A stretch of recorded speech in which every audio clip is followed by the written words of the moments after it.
Good morning, everyone. So, yesterday we were doing silkworm rearing procedure, right? In it, we have, as already I told you, these are the various operations those we need to do while we do silkworm rearing: disinfection, then brushing, thereafter feeding, cleaning and spacing, molting of mature worm, mounting of mature worms, and finally harvesting. So out of these important steps of silkworm rearing, we did it till molting, right? And then mounting we have started in yesterday's class.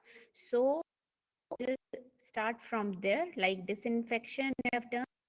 A quick review we can take: method, sun drying and steaming, then chemical method, that is the most common method for the digestion.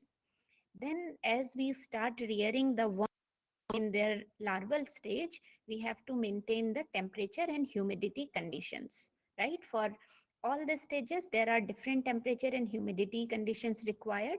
That is from 80% to 70% humidity, and temperature minimum is required during the fifth instar, that is 23 to 24 degrees Celsius. And light requirements are also very important.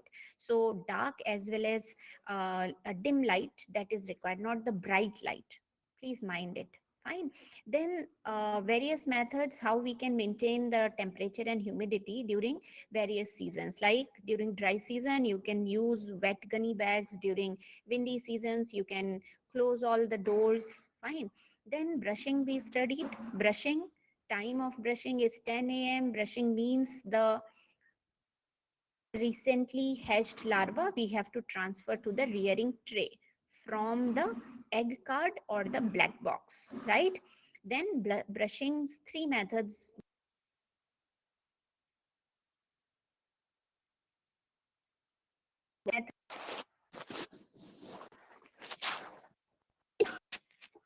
Uh,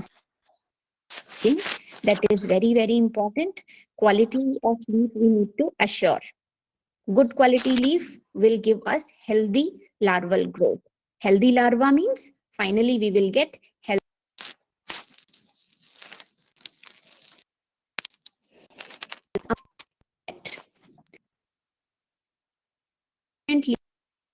leaf in different season.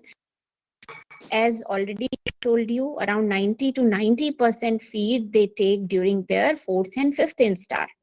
So as soon as well as your larva will grow up, you need to harvest more and more leaf. Fine. So normally 4 feeding or 4 to 5 feeding we need to give in practice. Leaves should also be their size should also be reduced. And generally it is an ideal condition that whatever the size of larva, its square the leaf size should be square of the size of larva. Okay. So normally in fourth and fifth instar we give full leaves, and in first, second and third instar we used to give the cut leaves. We used to cut the leaves using knife and the chopping board.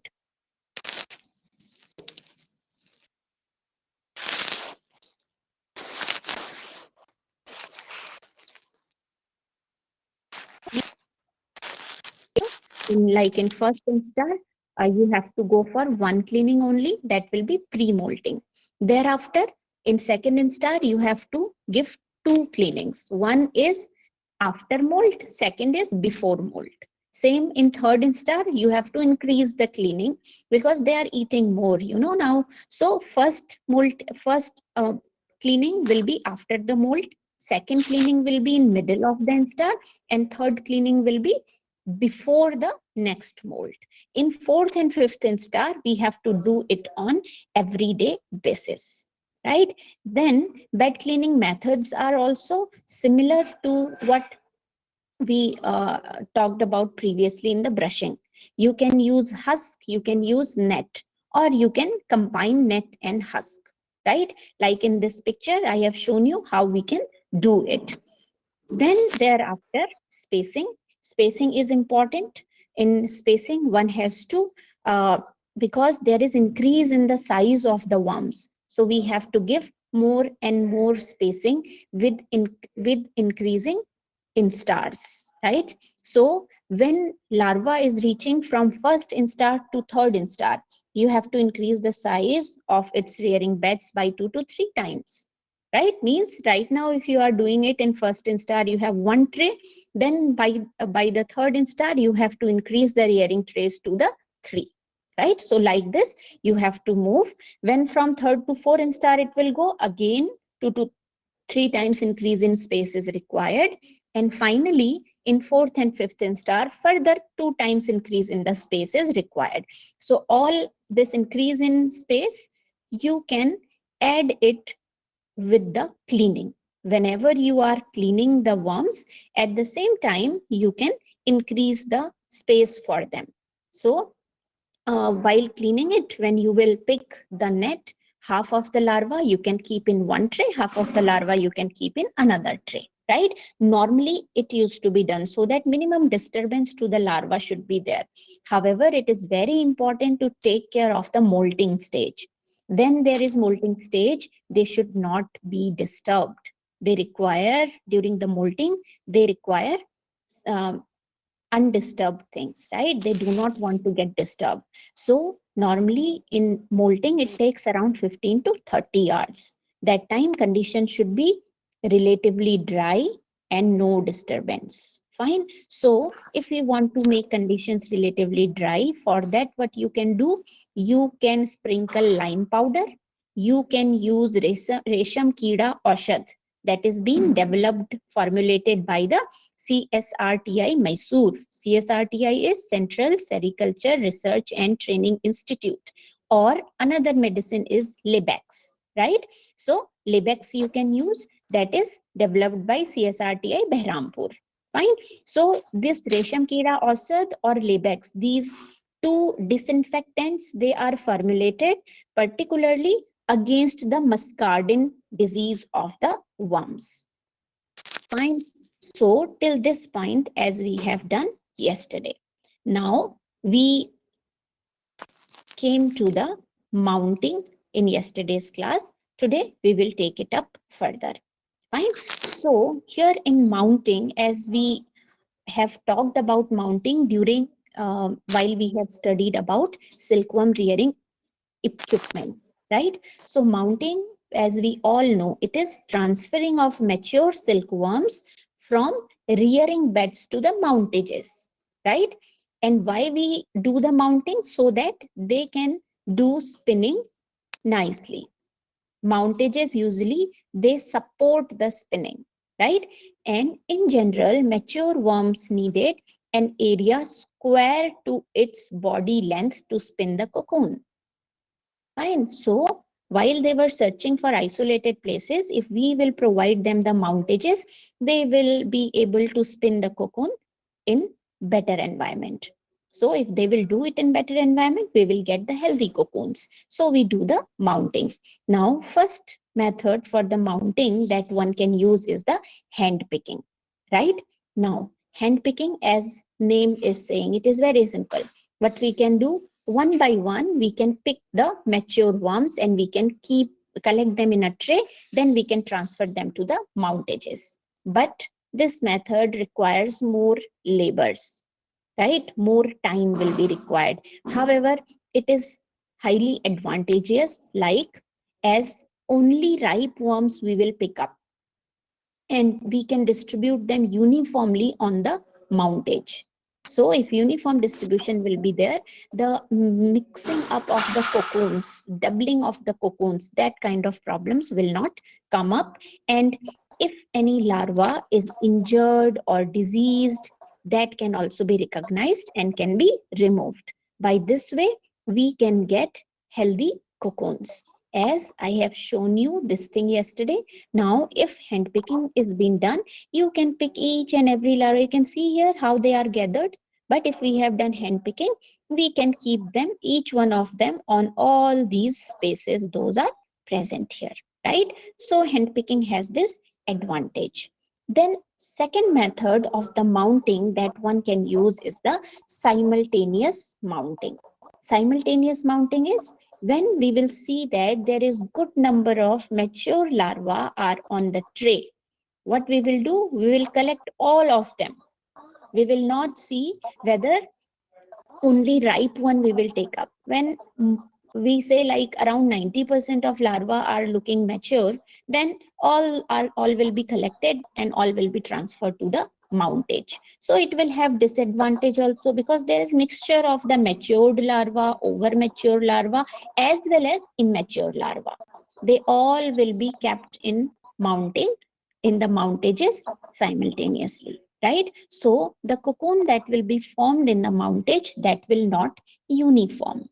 That is the problem associated with the simultaneous mounting. However, it does not require much labor and much time, right? Then the third method one can use is the net method.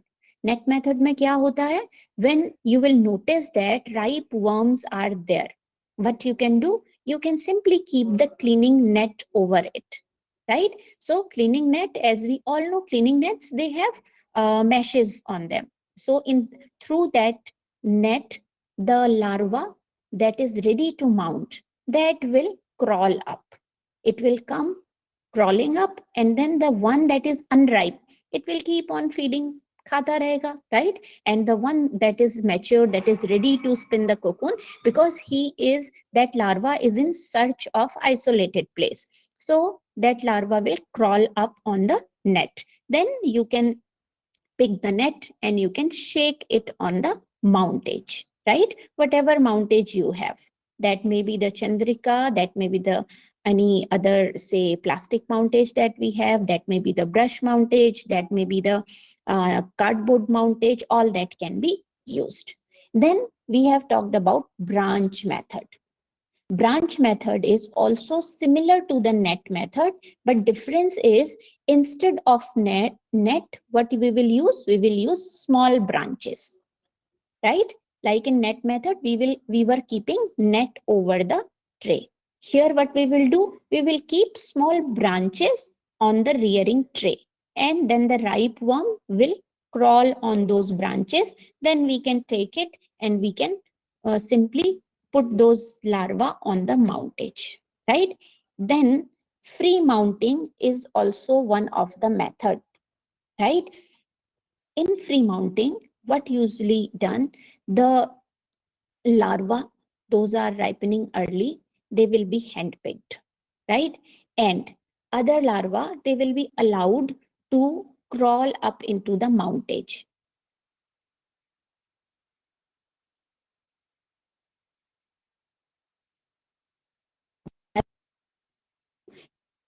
Of,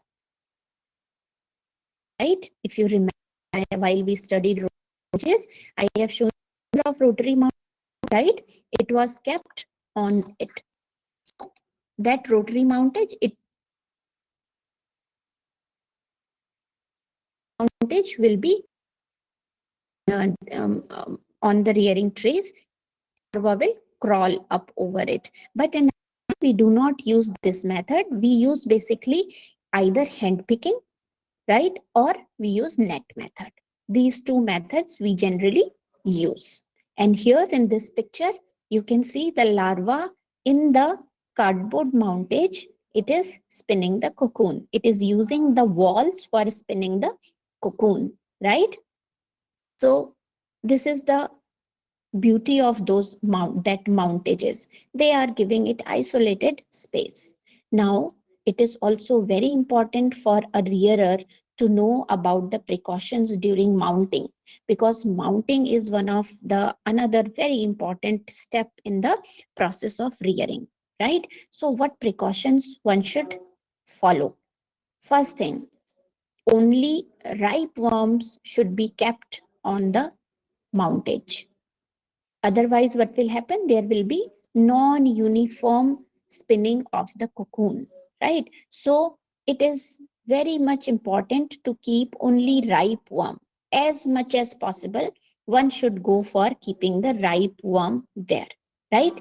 Then another important thing, temperature of 24 degrees Celsius should be maintained. It is the optimum temperature required by the cocoon, that by the larva that time. right? So it is very important to maintain 24 degrees Celsius temperature and 60 to 70% of the humidity, right? It is best for the growth. It is best for the cocooning. Fine. So it is as much as near to it one can maintain the temperature and humidity, that will be that much best. Then another thing that is important, as already I told you, no disturbance to the worm, right? It should be completely restricted, because if it will get disturbed, then the cocoon quality will be deteriorated badly. It will make very flimsy cocoon that will be of no use. Fine. So what we need to do, we have to go for the this thing, no disturbance. And another thing that is important during the mounting, that everything should be properly disinfected. So cocooning frame or the mountage can also be named as cocooning frame, right? हम उसे क्या कह सकते हैं, cocooning frame भी कह सकते हैं. We can also call it as cocooning frame. So the mountage or the cocooning frame, it should be properly disinfected. Otherwise, diseases will come up and it will be a problem. Fine. Now, the last step in the silkworm rearing. The last step is harvesting. Now you have got the cocoons, right? Healthy cocoons. With some other races, you can get this color of cocoon. So beautiful, healthy cocoons are now ready. You have to harvest them. What is the harvesting now? Harvesting is simply what you need to do. You have to pick up the cocoons from the mountages to the place where you want to store them. Simple. That is the harvesting. Fine. Now, time of harvesting, if we say, then we all know this thing very clearly, that there is metamorphosis in the various stages of life cycle of silkworm. Fine. So here also, as in life cycle we studied, when larva forms the cocoon surrounding it, then inside there is change in the life stage. Larva transforms into the pupa, right? So when it transforms into the pupa, during early days, pupal skin is soft and it may get damaged easily, right? So if pupal skin is soft, we are saying it will be damaged easily. So if initially, like if this cocooning has started and you will disturb the cocoon, then what will happen when larva is converting into pupa with the soft skin initially, and it will be disturbed. In that case, in any case, if pupal skin will get ruptured, it will damage the silk thread. Silk thread may get stained, right? And if it will happen, then the quality of silk will go off. So it is very important to understand when to harvest. It is not like if you are seeing ki, okay, it looks like it is done, I will take it up. No, you need not to do that, right? The correct time is usually after 4 and 5 days of the spinning. One should harvest the cocoon. When you are seeing that there is, while you have kept it for the mounting and spinning is done, and thereafter for 3 to 5 days, actually 3 to 4 days we say for the tropical races, 4 to 5 days we say for the temperate races. So around 3 to 5 days one has to see, and then only harvesting should be done. Within that time period, what happens, the pupa's outer skin, it becomes hard, right? So, and also we should do the harvesting before the emergence of moth. Like in this picture you can see here, moth is emerging, right? So moth emergence should not be done, especially in case of all other silkworm except the airy silk, right? So if moth emergence will be there, then again our silk will not remain, the cocoon will not be able, you will not be able to reel it. Fine. So in that condition, what we need to do, we should have this idea that two conditions should be met. Number one, pupal skin should get hardened, and that pupa, before the conversion of pupa into the moth, that is the time when we should harvest it. So that time comes between 3 to 5 days, right? So during in tropical areas, 3 to 4 days, and in temperate areas, 4 to 5 days is the time after the spinning you have to harvest it. And harvesting, how you can do? That is normally done by the hand. By hand, you have to pick these cocoons and you will store them. If there is any dirt material is on the cocoon, you can remove them. Like in this one, you can see there is something white color is there. So you have to remove this white color thing. It is some dirt material. You have to remove it. Thereafter, you have to, if you are seeing that any cocoon is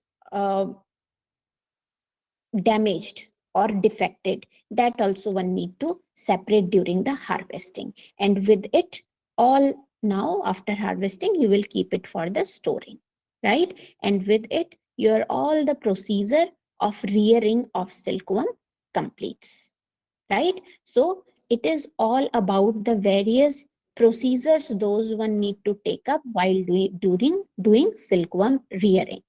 So if there is any question related to this, you may ask. Thereafter, we will start silkworm rearing methods now. Yes, any question from anybody? You can use your microphones also for asking the question. Let me take a poll then in that case. If, yeah, some students are writing.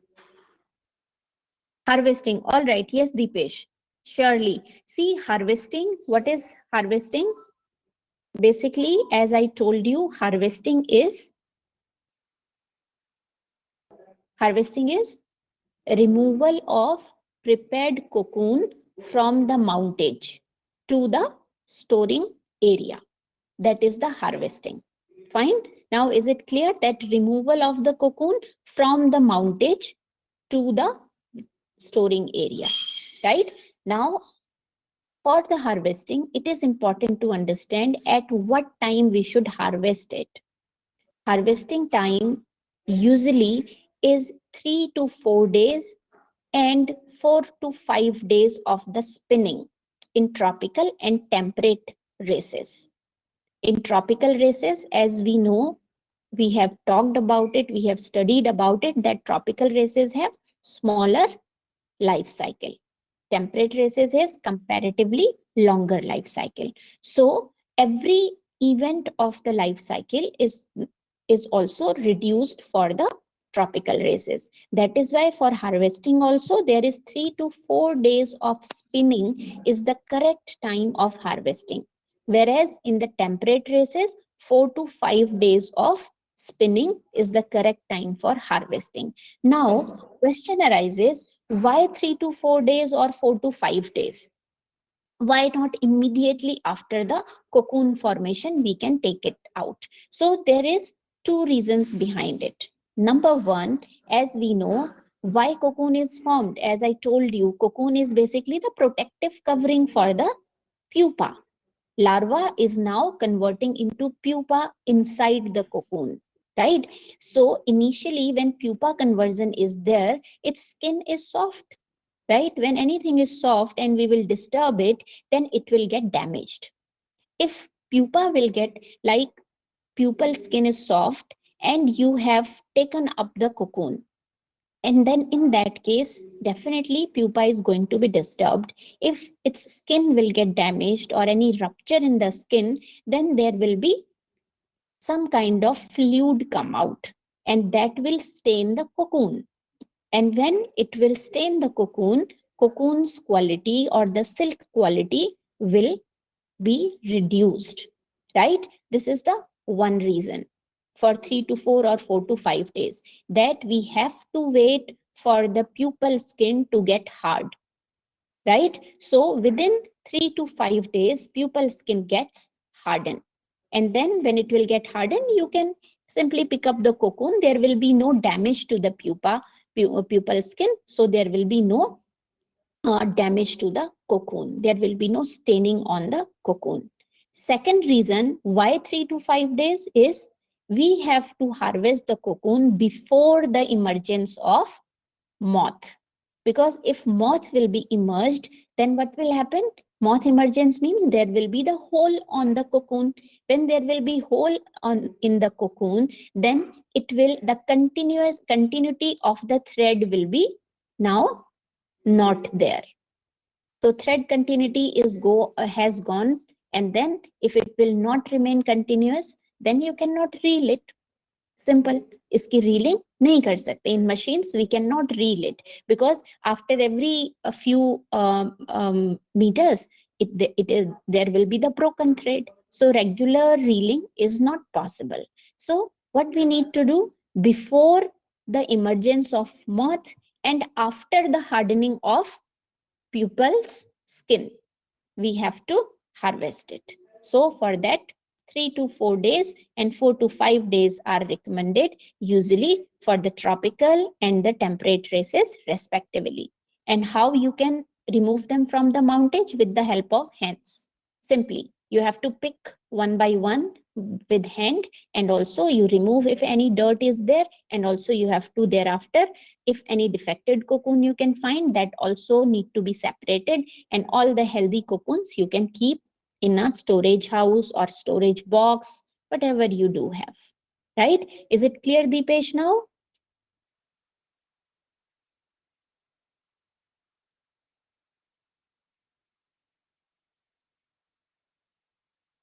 Okay. Now anyone else? Any other question? Let me take a poll. Okay. And then we will start another chapter. So kindly participate in the poll. Tell me if everything is clear or not.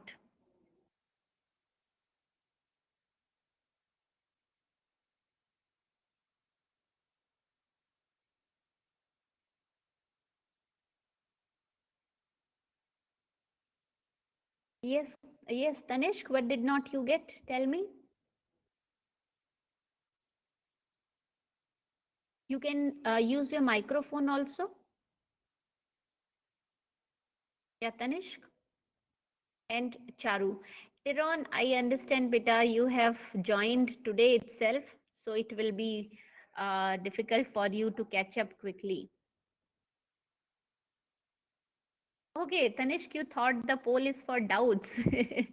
Actually, poll is for if you have got everything or not. Okay, that's fine. So, Teron, for you, beta, we have lab class on Thursday, right? So, in lab class, last lecture, I usually take the doubts of the student, and I used to take those lectures also. Whoever wants any lecture to get repeated, I do that. So you can go through whatever we have studied. You can take up the materials from your friends, those were given, or from ERP you can also download, and then your queries you can ask me in that class. I will take it up, okay, on Thursday, 6th lecture. Charu, you are asking what is anti-muscardine. Beta, muscardine is a disease of silkworm. Okay, muscardine is a disease of silkworm. We will come to the diseases also. And anti-muscardine is any such disinfectant that will stop the occurrence of muscardine disease. Okay, so that is named as anti-muscardine. Basically, Central Sericulture Research and Training Institute of Mysore and the Behrampur, they have prepared two disinfectants. Those can reduce the occurrence of muscardine disease, right? And we call them as anti-muscardine. Their name, is there anyone who can tell me the name of anti-muscardines, those I have given you here? Baharampur ने क्या नाम दिया? लेबेक्स. Good. And Mysore, what was the name of Mysore's anti-muscardine disinfectant? Yes, tell me, anyone? Abin?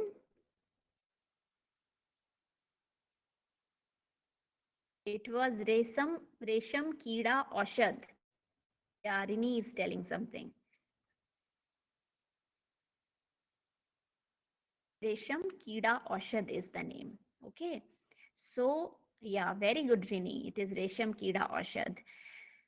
Now, so as you all are saying, ki it is okay. Let me publish the poll. Roshan is again not present here.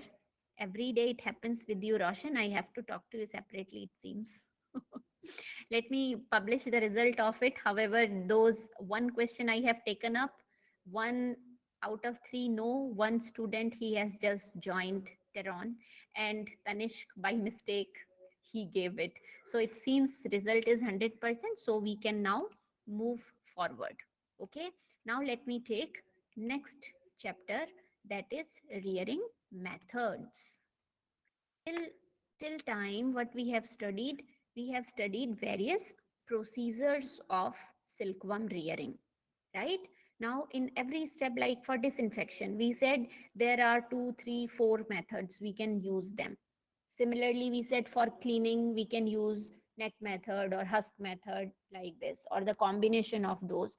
So now when we talk about the silkworm rearing methods, then we will study that which combination of various processes we will do while we will go for the silkworm rearing.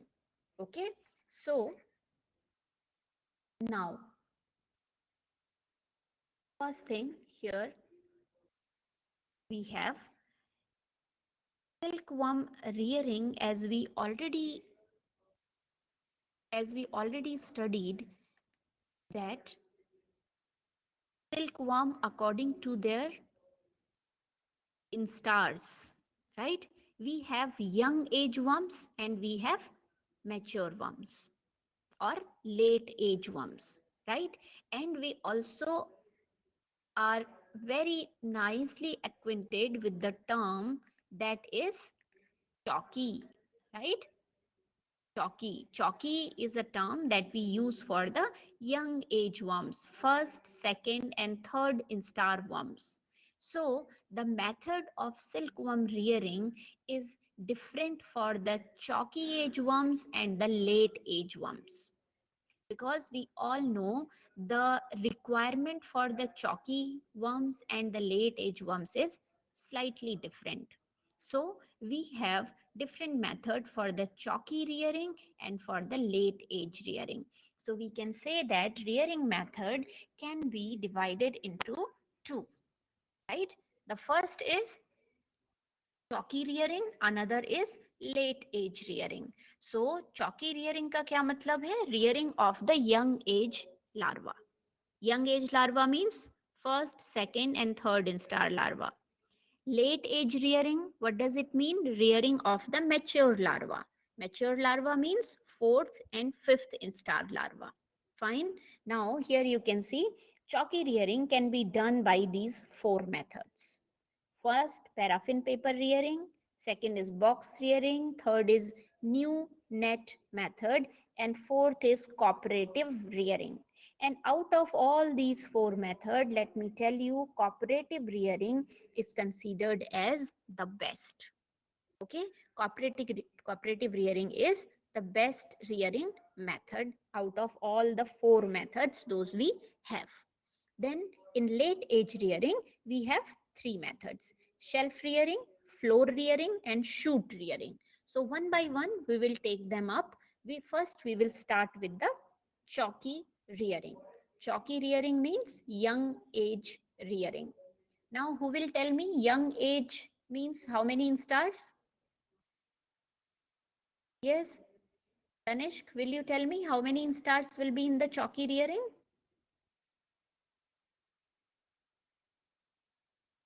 Very good, Minakshi. Three. जी ma'am Charu. Yes, Dipesh. It is three. Rini is saying 1, 2, 3. Very good. So good, good, good. Amos, it is not only one. It is first to third instar.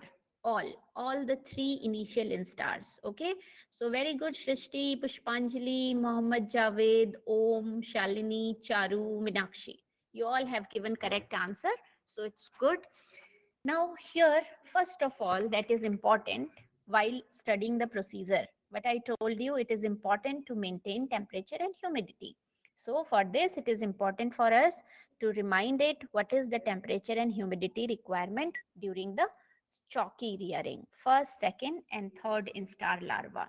So it is a reminder again, 26 to 28 degrees Celsius and 85% of humidity that is required for first and second instar. When your larva will move to the third instar, sorry, there is typo mistake, it is third instar, okay?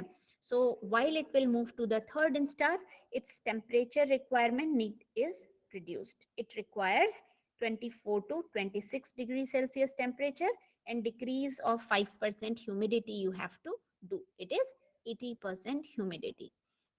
And the light requirement, 16 hours of the dim light, 8 hours of the dark one need to maintain. Fine. Now let's move to the first method of chalky rearing. First method of chalky rearing is paraffin paper rearing. As paraffin paper we have studied previously. Who will tell me what is paraffin paper? कौन बताएगा? Yes, paraffin paper.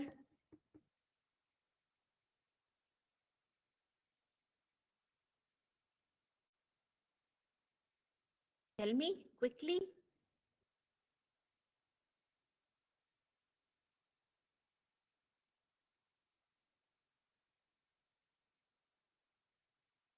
And also you can use your mics, okay? Microphones.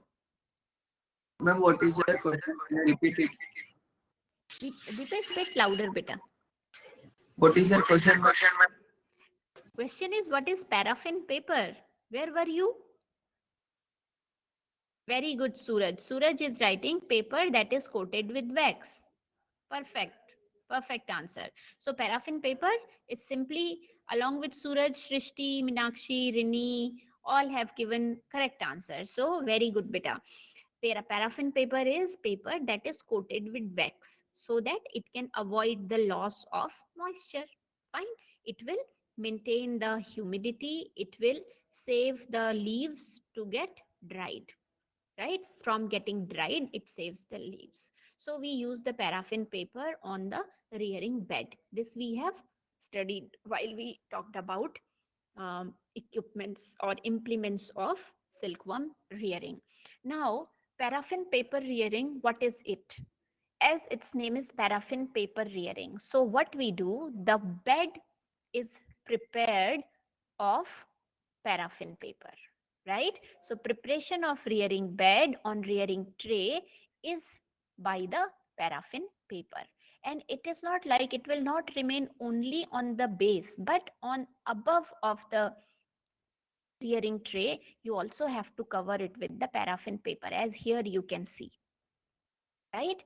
From above also one has to cover it with the paraffin paper so that you can maintain the light conditions during early stage, during the chalky rearing. However, some farmers, they also alternately use banana leaves or banana bark, right? If paraffin paper is not available, then farmers, they use banana leaves and banana bark. And in research stations, researchers also use polythene sheet, right? But every polythene sheet cannot be used, beta. It should be above 400 gauges, right? Its thickness should be very less. Fine. So polythene sheets or banana leaves and banana bark can replace the paraffin paper. Now, in this particular method, like first on the base you have kept paraffin paper, then above also you will keep paraffin paper. Then to maintain the humidity, what you need to do, on the corners of it, strip of wet rubber foam or newspaper need to be kept, right? Wet newspaper or wet rubber foam strip, that will be kept there so that humidity will remain maintained. Then in this, you have to give feed for 4 times in a day to the worms. cleaning need to be done as per schedule. So what is the schedule of the cleaning that we studied for first instar? How many cleanings need to be done? We have just studied this thing. How many cleanings need to be done in first instar? When we are writing as per schedule means Five. should be no beta, first instar cleaning, we require only one cleaning in first instar. Oh, sorry, ma'am. I'm talking about what to Yes. teach. That one. Yeah. Okay, that's fine. No problem. Very good. Om, Josher, Puspanjali, Rini. Very good, beta. Yes, it is one cleaning.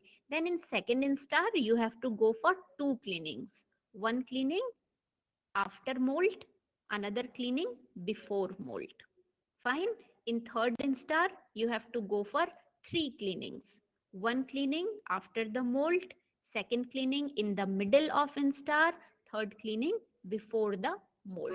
So this is the schedule of cleaning. Now see, initially as prior to this, as I have taught you the procedure. So you have to keep the procedure in your mind, because here I will not write everything in detail, you have to keep the procedure in your mind so that you can easily quickly understood the things what we are doing here in the method. I will give you the main headings like, okay, as written, cleaning will be done as per the schedule. So it should be clear in our mind. Yes, what is the cleaning schedule? For first instar, one cleaning; for second instar, two cleaning; for third instar, three cleaning. Right, it should be clear in our mind. So keep the previous things also, keep them along, bring them along with you to the next class as well. Fine. So, and while, if only this is the question I am asking you, ki explain paraffin paper rearing, then you have to mention in detail that cleaning will be done as per the schedule for first instar, second, third instar. Like this in detail you should write here if you are explaining paraffin paper rearing separately for your, say, question papers, or if anyone is asking you the question on it, then it need to be explained properly. Okay. Now spacing is the another step. So spacing will definitely require, as we know that there is a requirement of spacing with every increase in the instar. So additional trays one will be required till the third instar. Fine. And here the paraffin, while as you have covered it with the paraffin paper, right, you have covered the trays with the paraffin paper.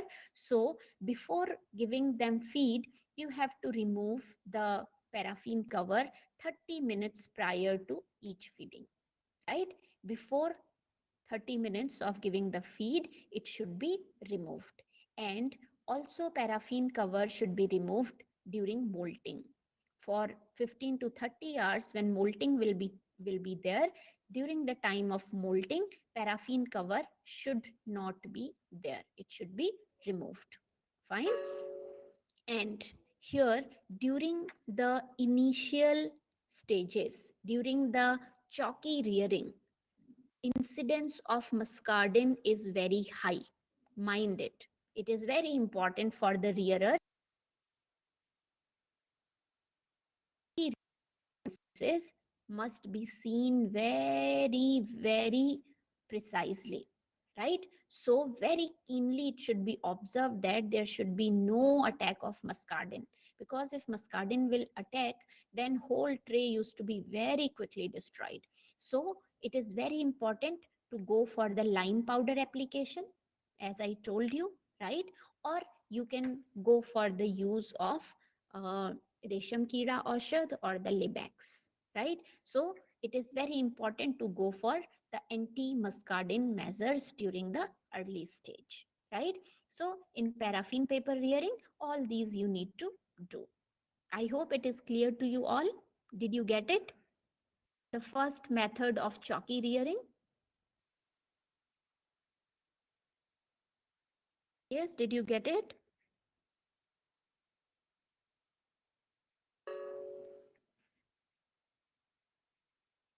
Okay, That's good. Then the second method is the box rearing. right? Second method is box rearing. Now today, only this box rearing method we will complete. So now, first, what we have done, paraffin paper rearing, in which what we have done, we have used the rearing trays, normal rearing trays, those we have, but as we named is paraffin paper. So what we have done, we kept the paraffin paper on the both side, on the base, as well as we have covered the worms from the top with the help of paraffin paper. Now what we do in the box rearing, as name is box, right? So what we need to do here, two type of boxes we can use in the box rearing. Boxes, normally box हम किसे कहते हैं, the depth is more, you know. So boxes or the deep trays of wood, plastic or iron, they may be used for this method. So how much should be the depth? It should be around 10 to 15 centimeter. Okay, so normally जो हमारे rearing trays होते हैं, their depth is around 3 centimetres, right? Maximum it is around 3 or 3.5 centimeters. But here in box rearing, the depth of the tray that you are using, it should be at least 10 to 15 centimeter. Okay, so this should be around 10 to 15 centimeter depth. Then how will you prepare the rearing bed? It will be similar to the paraffin paper method, right? It will be similar to paraffin paper method. You can keep paraffin paper here also for the purpose, or you can use the banana leaves as a cover on the rearing beds. You can do it similar to the paraffin paper method, or then you will put the chopped leaves over there and then you will brush the larva, right? Simple. Same that methodology we need to use, right? With your larva, you have to first prepare the box. In the box, on the base, you can put paraffin paper or the banana leaves. Then you will brush the larva there and you will put the chopped leaves, right? Then simple, same thing you are going to follow as you have done in the paraffin paper method. You have to give them feed 4 times in a day. You have to go for the cleaning, 1 cleaning in first instar, 2 cleaning in second instar, 3 cleaning in third instar, right? How you will do the cleaning? Using the net method generally. Then you will finally, third instars will be over, so your chalky rearing will be over with it. Now here, as we said, the boxes are like the rearing tray, and 10 to 15 centimeter depth can be there, and the cover of the box over it can be the paraffin paper again. But another kind of box you can also use. You can use the boxes with the lids, right? Here, as you can see in the picture, proper lids are there on the boxes, and one inside one box, worms are there. Each box can be stacked like this. If box rearing one is doing for the chalky worms, then like this, each box can be stacked over another. So rearing boxes can be with lid also. And same process you will follow here also. You will cover you will prepare the rearing bed, then you will put the worms there, you will give their feed, then you will cover the lid, you will put the lid over it, and you can stake it like this. After stacking, whenever there is requirement of feed, you have to pick up the lid, you have to give the feed. Whenever cleaning is required, you will clean it. However, one important point to note here, that when your larva will reach to the third instar, right? When it will reach to third instar, lid is not necessary to put. You can keep them separately on any shelf or any place, and then you can keep the lid open, right? This can be done, because then you have to reduce the humidity also, you know. So for that purpose, you can keep the lid open. Fine. And also here, one thing is important to note, that is, whenever larva will settle for molt, whenever it will be settled for molt, molt means removal of skin, the paraffin paper, wet foam and lid, they need to be removed, right? It is very important in both cases, in paraffin paper rearing as well as in box rearing.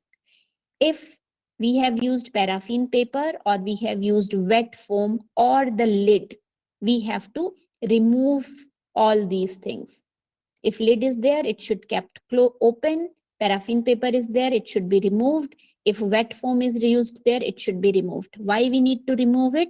Because we said during the molting, we have to keep the beds dry so that muscardine disease should not come. Muscardine incidences should not happen, right? So for that purpose, it is very important to note. This is very specific precaution one has to take. And it is that during the molting, every time it is important to remove anything that can increase the humidity. That may be the paraffin paper, that may be the wet rubber foam, or that may be the lid. All these should be removed. And lime powder you have to sprinkle, or you can sprinkle the given disinfectants, Desham Kira Oshad or the Labex. Fine. So these are the two methods those we have done for the silkworms chalky rearing. Then the third method, new net method, we will start in next class. Okay. So till this point, if there is any query, you kindly ask. If any query is there till this point, you can ask. Yes, it is enough for today. Any query is there? Okay, let me again put a poll so that I will get to know. Tanishk, now get my poll question clearly. It is if you understood what we have studied or not till the point.